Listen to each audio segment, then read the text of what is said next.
नमस्कार, मैं पंकज बी के स्पीड न्यूज में आपका स्वागत करता हूं। आप देख रहे हैं स्पीड न्यूज।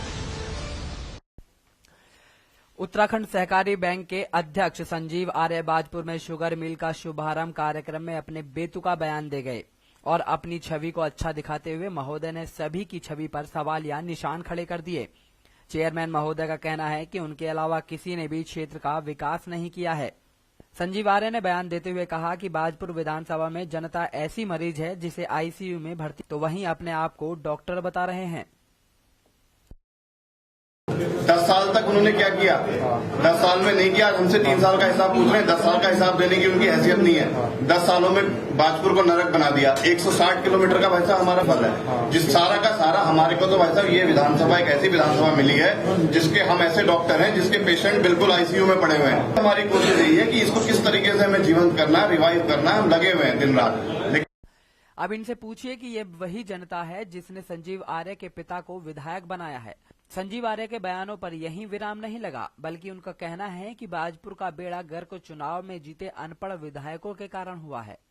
हमारे को दिक्कत क्या है भाई साहब कि आज तक दिक्कत ये रही कि ऐसे नुमाइंदे चुनकर आए हैं कि हमारा बेड़ा गर्क इसलिए हुआ जिनको पढ़े लिखे कुछ नहीं थे। स्कूल बाद आज तक विधायक और मंत्री बनते हुए आए हैं जिन्होंने नर्क कर दिया इस क्षेत्र में, और आज हम कोशिश कर रहे हैं ईमानदारी से, तो हम पे एलिगेशन लगाते हैं। चेयरमैन ने विपक्ष पर बयानबाजी करते हुए कहा कि नेताओं की वजह से क्षेत्र की आबादी बढ़ी है और उन्होंने ही भर्तियां कर अन्य जगहों से कर्मचारियों को नियुक्त किया है, जिससे बाजपुर में बेरोजगारी को बढ़ावा मिला है। मैं यही चीज कह रहा हूँ कि क्यों आज क्या कहते हैं 200 से 1000 आदमी हो गया, किसने कर दिया, कौन कहाँ से आकर यहाँ बस गए हैं। मैं खाली उन चीजों पे बोलना नहीं चाहता कि कौन नेताओं के संरक्षण में कितनी भर्तियां हो गई।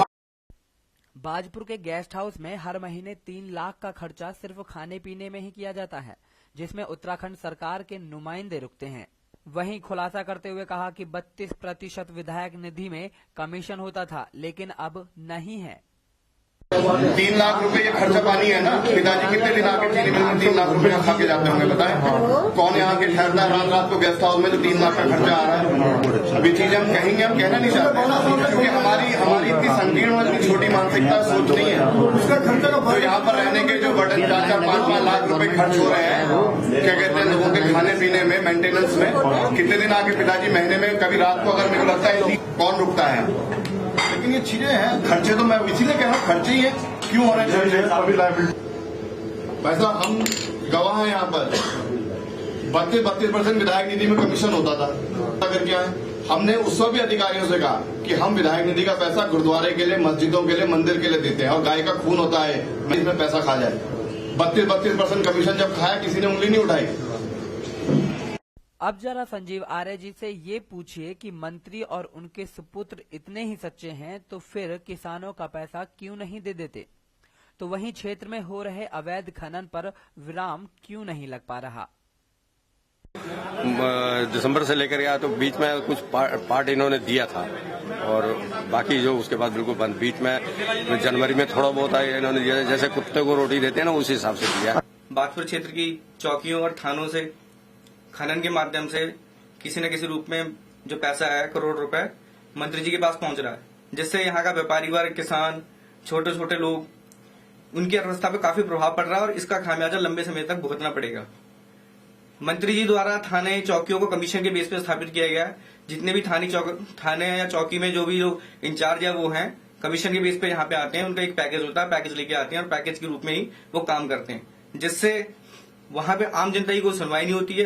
वो क्षेत्र का पैसा इकट्ठा करके मंत्री जी की जेब में डालते हैं, मंत्री जी वो पैसा डंप कर देते हैं, जिससे यहाँ की अर्थव्यवस्था पूरी तरह से चरमरा गई है। 9 महीने से गायब छात्रों को पुलिस ने बरामद कर लिया तथा उसके साथ अपहरणकर्ता ट्यूटर को भी गिरफ्तार किया है। 9 महीने से छात्रा की तलाश में जुटी पुलिस ने दोनों को छत्तीसगढ़ के बिलासपुर से बरामद किया है। पुलिस ने दोनों को न्यायालय में पेश कर दिया है।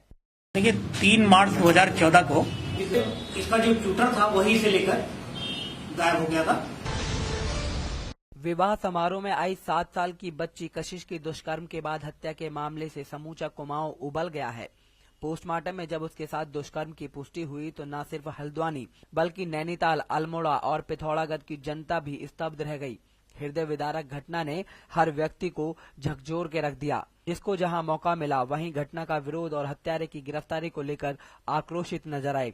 जगह जगह रास्ते जाम किए जाने लगे, बाजार स्वतः बंद होने लगे, युवा सड़कों पर उतर आए और कशिश के हत्यारों को फांसी दो के नारे लगने। कशिश के परिजनों ने शव को भी मोर्चरी से उठाने से मना कर दी, जिसके बाद पुलिस की मुश्किलें और बढ़ गई हैं।